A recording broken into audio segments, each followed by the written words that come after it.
আসসালামু আলাইকুম ওয়া রাহমাতুল্লাহ। সকল ভিউয়ার্স কেমন আছেন? আমি আপনাদেরকে যে ভিডিওটা দেখাচ্ছি এটা হচ্ছে বেসরকারি প্রবাসী কল্যাণ মন্ত্রণালয়ের আওতাধীন। এটা শুধু প্রবাসীদের জন্য। এখানে যারা বিদেশে যাবে এবং আসবে তারা ওয়েট করার জন্য এই রুমটা সরকারিভাবে করা হয়েছে। এখানে আপনি বসে রেস্ট করতে পারেন, সুন্দর চেয়ার টেবিল দেওয়া আছে, এসি রুম। এখানে কোনো ভাড়া লাগবে না। আপনি একদিন অতিবাহিত করতে পারেন, কোনো ভাড়া লাগবে না। আপনি এখান থেকে ক্যান্টিনে খাবার কিনবেন, কিনে খাবেন। এখানে প্রত্যেকটা জায়গায় আলাদা চেয়ার এবং টেবিল দেওয়া আছে। আর বেসরকারি বিমান পরিবহন পর্যটন মন্ত্রণালয়, এখানে সব কিছু আপনি ফ্রি। আপনি সব কিছু রাখবেন, ঘুরবেন, বেড়াবেন, কোনো টেনশন নাই।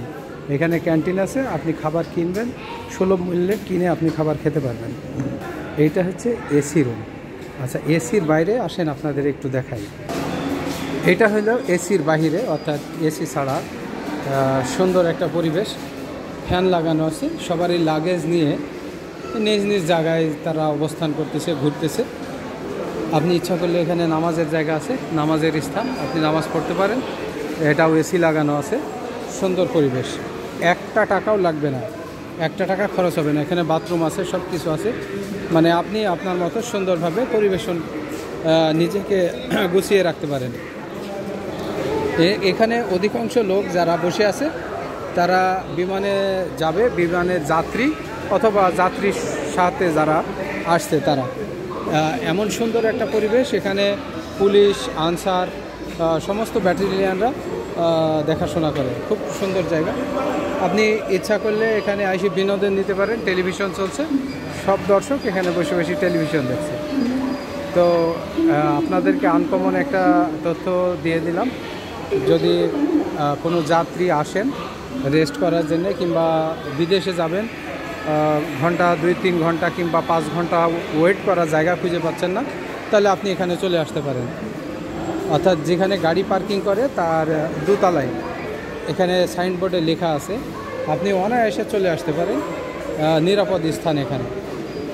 এখানে যতগুলো লোক বসা আছে এরা কারোর কাছে পয়সা দেওয়া লাগবে না, কোনো পয়সা লাগবে না। শুধু প্রবাসীদের জন্য এটা করে রাখছে সরকার।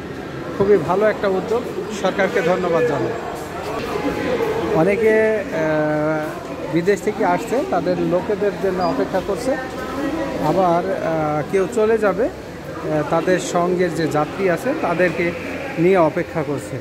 যেমন আমি চলে যাব, আমিও অপেক্ষা করছি সকালের জন্য, সকালে আমার ফ্লাইট। ঠিক এমনই সবাই সবারই জন্য অপেক্ষা করছে। আর অনেকে অপেক্ষা করছে বিদেশ থেকে আসার পরে তাদের লোকজন এখানে এসে নিয়ে যাবে। লোকেশন দেওয়া আছে, অর্থাৎ বলা হয়েছে। তো এই হলো আজকের ভিডিও। আপনাদেরকে দেখাতে পেরেছি। কেমন লাগছে ভিডিওটা অবশ্যই কমেন্ট করে জানাবেন। ধন্যবাদ, ভালো থাকবেন। আসসালামু আলাইকুম।